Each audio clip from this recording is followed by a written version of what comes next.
The small human colony on the moon of Leora was peaceful, calm, and full of soft blue light. Every morning, families stepped out of their small white homes to enjoy the cool air and gentle breeze. Children played near the energy dome, running between glowing rocks and laughing at their own silly games. Birds from Earth, brought years ago, flew across the sky and made the place feel warm and alive. No one on Leora ever expected danger. No one imagined fear. The people believed the universe had finally left humans alone. The day began like any other. Parents talked, workers checked farming machines, and elders watched the young ones play. The sky above was bright blue with thin silver clouds drifting slowly. It looked like a safe world, perfect for families. But that peace was a lie. And soon, everything would change. It started with silence. A strange, heavy silence that fell on the colony like a dark blanket. The birds stopped singing. The wind stopped moving. Even the machines, which always made tiny humming sounds, suddenly went quiet. At first, the parents did not notice. They were busy with their morning tasks. But the children did. Some children looked up, confused. Others stepped back, their small hands holding each other. Something felt wrong. Something felt cold. Then a shadow grew across the ground. At first, it looked like a cloud passing overhead, but the shape was too sharp, too large, and too fast. Within seconds, the entire colony was covered in darkness. The adults froze, their hearts pounding. Every pair of eyes slowly lifted to the sky. A massive alien ship hovered above them. It had no lights, no sound, no warning. Just a silent monster hanging in the sky. Its black metal surface absorbed every bit of light. Strange lines glowed faintly in dark purple, forming symbols no human had ever seen. The ship did not move. It simply waited, watching the colony like a predator studying its prey. Fear spread through the people. Mothers pulled their children close. Fathers stepped forward, blocking their families with shaking hands. The elders whispered prayers under their breath. And then, the ship opened. A long crack spread across its belly, glowing bright white. From inside, something climbed out, alien drones. They were shaped like metal spiders with long legs and sharp claws. Their bodies floated, but their legs moved quickly, clicking and scraping as they descended from the ship. One drone landed. Then another. And another. Within seconds, dozens surrounded the colony. The adults screamed. Some tried to run, others tried to fight with tools and farming rods. But the drones did not care. They ran straight past the adults, ignoring every grown human. They were after the children. Parents panicked. Mothers grabbed their sons and daughters, running toward shelter. Fathers swung whatever they could find, metal bars, stones, even farming tools, but nothing could stop the drones. They moved too fast, too smooth, too silent. Their eyes glowed red, scanning the area with cold purpose. A small boy named Aaron, only 8 years old, was one of the children near the energy dome. He had been playing with a ball, laughing with his friends. When the drones came, his friends ran in different directions, but Aaron froze. His small hands shook. His face turned pale. A drone spotted him. It moved faster than any human could see, its legs tapping on the ground with rapid clicks. Aaron tried to run, but the drone jumped, landing right in front of him. The boy screamed as its cold metal arms grabbed him. "Help! Help me!" he cried, tears streaming down his face. His mother ran toward him, screaming his name. But the drone lifted Aaron into the air and pulled him toward the dark ship above. The mother fell to her knees, reaching upward, unable to do anything but watch. Other parents did the same, crying, shouting, begging. But the alien ship did not listen. The drones collected more children, each one screaming and fighting, each one pulled away from their families. In less than 2 minutes, everything was over. The drones rose into the air and returned to the ship. The crack in the ship's hull closed slowly, sealing the children inside. Then, without a single sound, the alien ship began to move. It flew upward, growing smaller and smaller, until it was just a dot of darkness. And then, it was gone. The colony fell silent again. But this time, the silence was filled with pain. Parents held each other and cried. Adults stood shaking, unable to believe what had happened. No warning. No reason. No mercy. Their children were taken, stolen into the stars by a force they did not understand. After long minutes of shock, one officer ran into the command building. His hands trembled as he opened the emergency transmitter. He sent out a signal that spread across deep space. A simple, desperate message. They took our children. Back on Earth, inside the Earth Defense Command, the message arrived. Alarms rang. Officers stopped working. The room went silent as they listened. Then the commander stood. His voice was cold, steady, and dangerous. Prepare the fleets. and for the first time in 100 years, Earth prepared for war. The message from Leora traveled across space at the speed of light. It passed old satellites, dark moons, and abandoned stations until it finally reached the center of human power, Earth Defense Command. Inside a huge steel chamber filled with screens and glowing displays, dozens of officers stood frozen. The words on the main screen were simple, but each one hit like a punch. They took our children. No details. No explanation. Just fear. Admiral Rhea Donovan, known across Earth as the Iron Mind, stepped forward. Her short silver hair glowed under the lights. She was calm, but her eyes were sharp and cold. "Replay the audio," she ordered. The room went silent. A trembling male voice echoed through the speakers. They came from the sky. Dark ship. No sound, drones, they took the children. Please someone help us." Static. Then the message ended. A young officer swallowed hard. "Admiral, should we send a peace signal first?" Rhea turned slowly and stared at him. "They took children," she said quietly. "We do not negotiate with monsters who steal the innocent." All officers straightened. No one questioned her again. The screens changed instantly. Maps of star systems, fleet positions, threat levels. But Earth needed answers. Who attacked the colony? Why only children? What did they want? For decades, humans had followed strict rules after the Great Galactic Treaty. They avoided conflict. They stayed inside their borders. They built quietly and watched the stars without stepping too far. Most alien empires believed Earth had grown weak, passive, silent. But the truth was different. Earth had been preparing. Earth had been watching. Earth had been waiting. And now Earth would rise. The intelligence room. Admiral Rhea walked into a dark chamber filled with floating holograms. The head of intelligence, Director Malik Oro, waited for her. His eyes were tired but focused. "We analyzed the ship design," Malik said. "Unknown technology. But the symbols," he pointed at a purple marking captured from Leora's signal. Rhea stared. "Who are they?" Malik took a slow breath. "Vexor Dominion." Rhea's jaw tightened. "I thought they disappeared." "They didn't," Malik replied. "They went deeper into uncharted space. They grew stronger. And Admiral," his voice dropped, "they collect children from different species. They reshape them." Rhea frowned. "Reshape? Into what?" Malik hesitated, then said the word. "Soldiers." The room went quiet.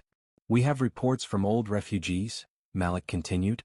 "The Vexor believe young minds learn faster. They break them. They train them.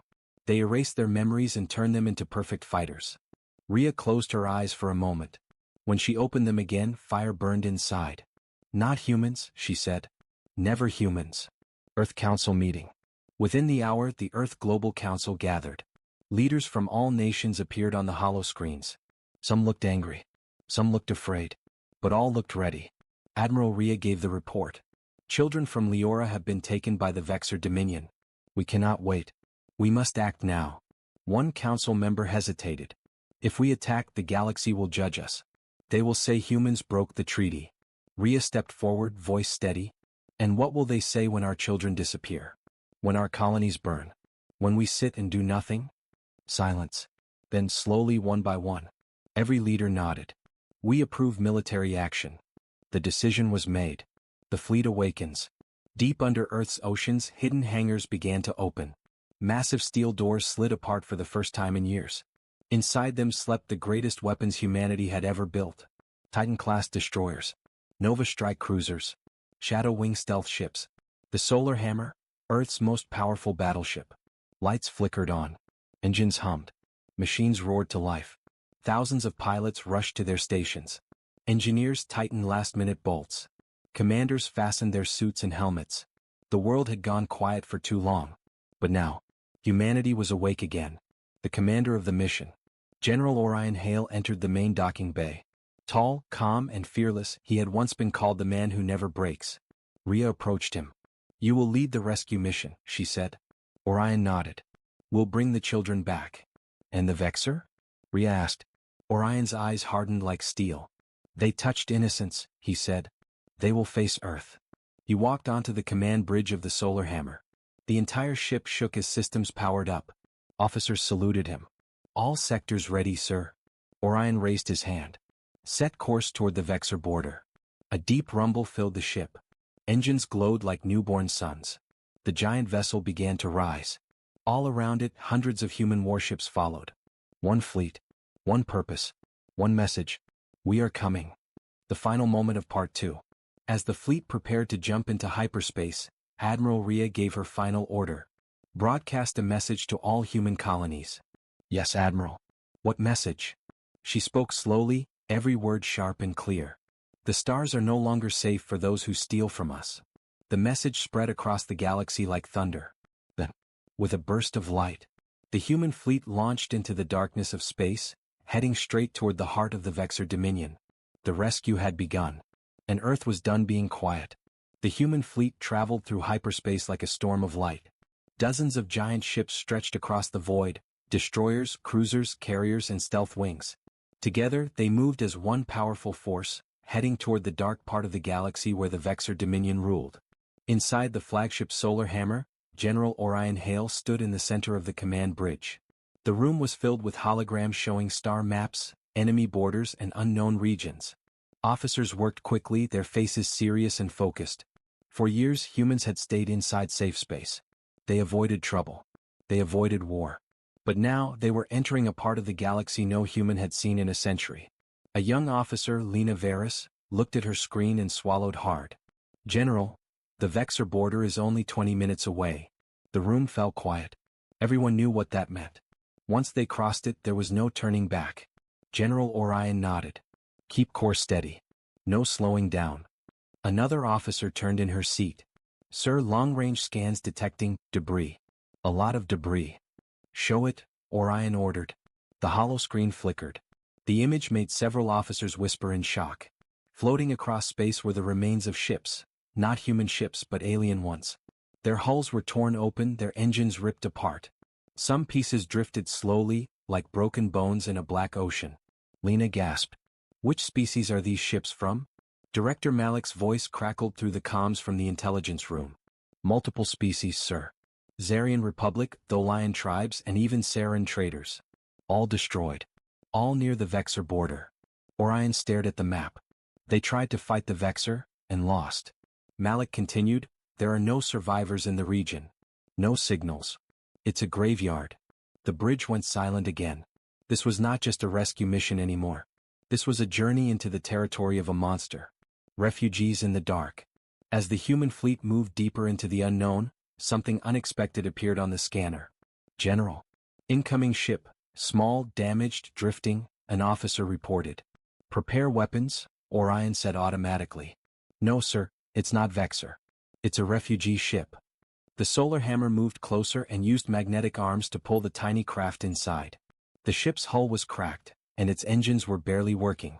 Inside, rescue teams found only 3 alien survivors, thin, frightened, and hurt. Their skin was pale from starvation. Their eyes were wide with fear.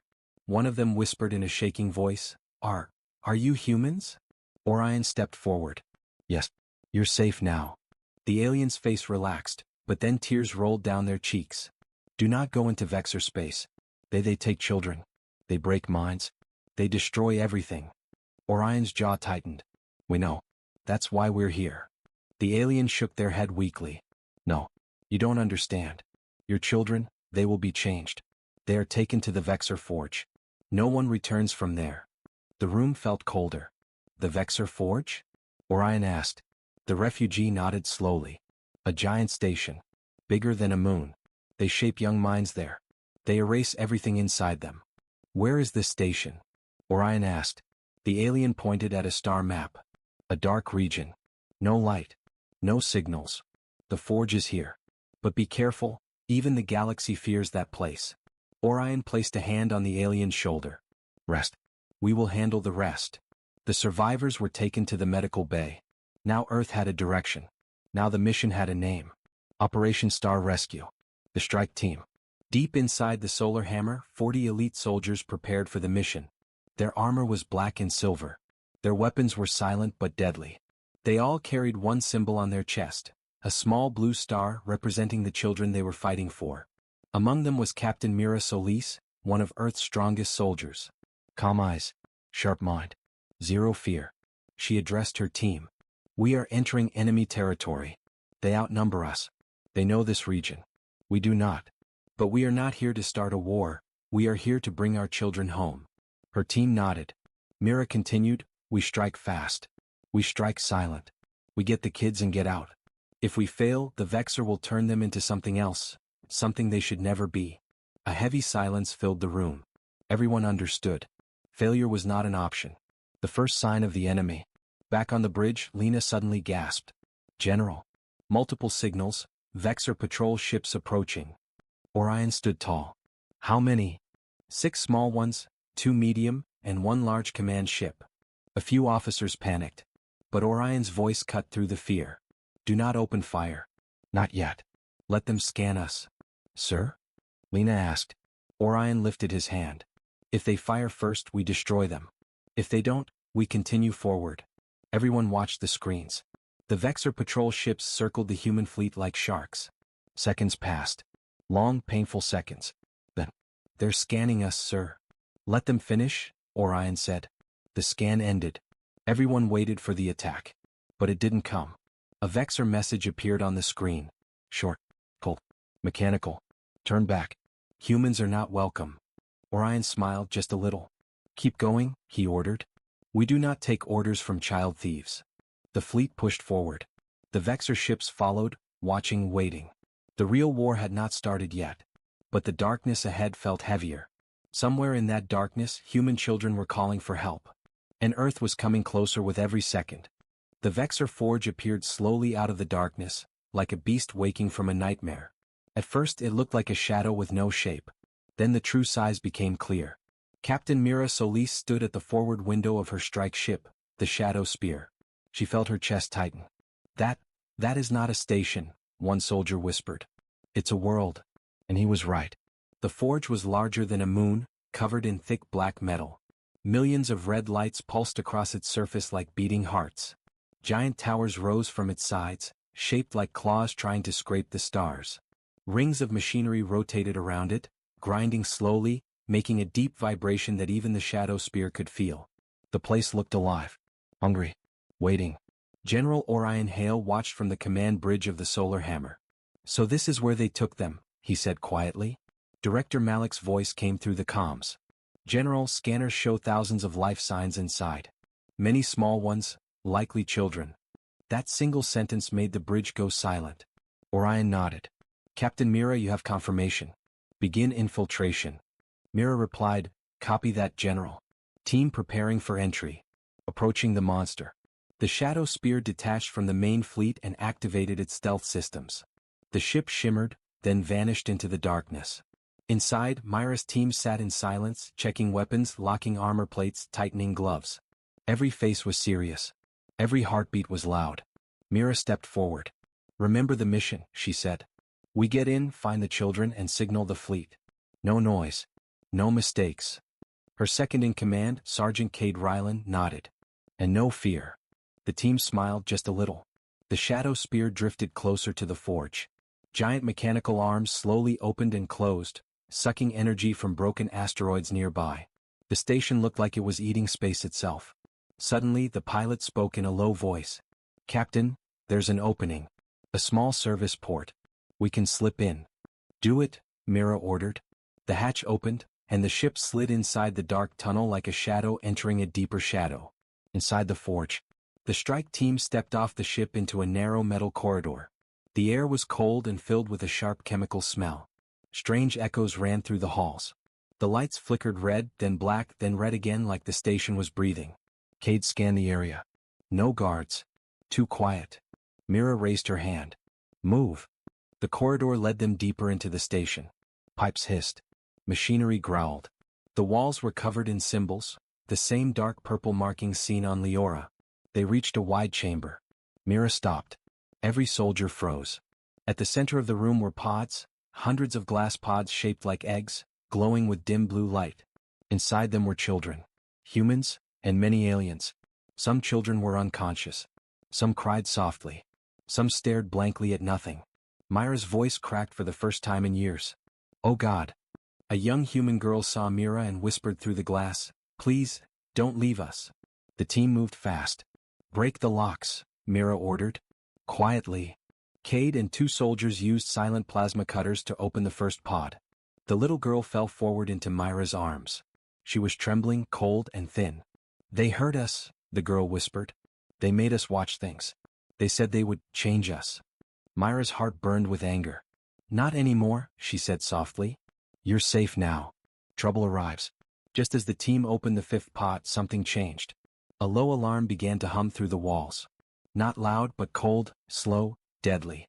Myra's head snapped up. "They know we're here." Kate checked the scanner. Movement. Fast movement. A lot of movement. The red lights turned brighter. The floor vibrated. The shadows moved. From the far corridor, shapes emerged, Vexor guards. Tall creatures with black armored skin, long sharp arms and glowing blue eyes. They moved in groups of 4, silent but deadly. "Shield up," Mira ordered. The soldiers activated their energy shields. A faint blue wall formed in front of them. The Vexor guards opened their mouths, releasing a chilling metallic hiss, and charged. The first hit slammed into Myra's shield, sending sparks everywhere. "Hold the line," she shouted. Kate fired a shock round, hitting a guard in the chest. It fell back, screeching. Another soldier dropped 2 guards with precise shots. But more were coming, many more. "We can't stay here," a soldier yelled. Mira made a fast decision. "Grab as many children as you can carry. Fall back to the ship." The team lifted children into their arms, holding them close. Some kids cried. Some shook silently. The guards chased them through the metal halls.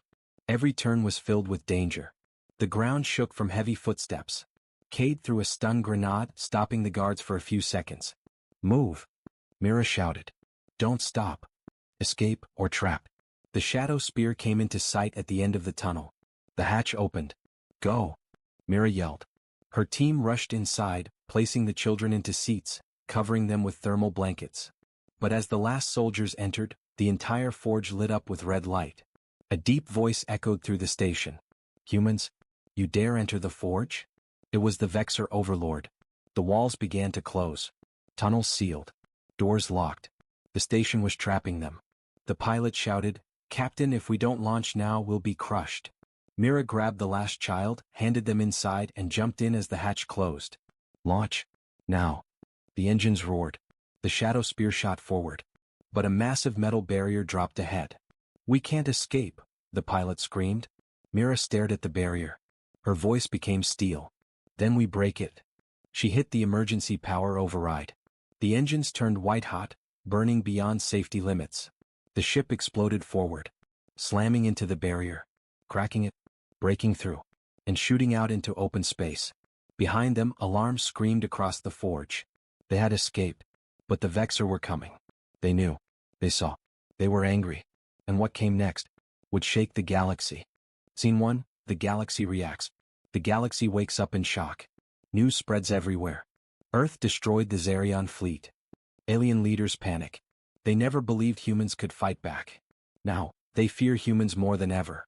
Some aliens whisper, "Maybe we should not have taken their children." But it is too late. Scene 2, the child wakes up. Inside a secure room on Earth, the rescued alien-human hybrid child opens her eyes. Her body glows with soft blue light. Monitors around her begin to flicker. Energy readings go off the charts.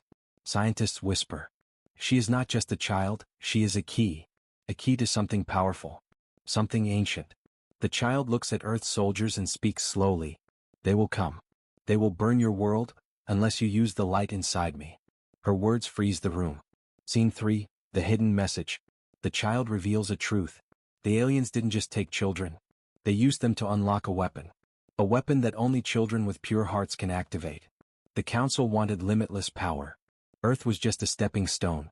But the child tells Earth something shocking. The weapon will now activate itself, and it is coming here. Earth has minutes, not days, not hours. Minutes. Scene 4. Earth prepares for impossible battle. Sirens scream across Earth. Every defense system activates. Starships launch into orbit. Generals shout orders.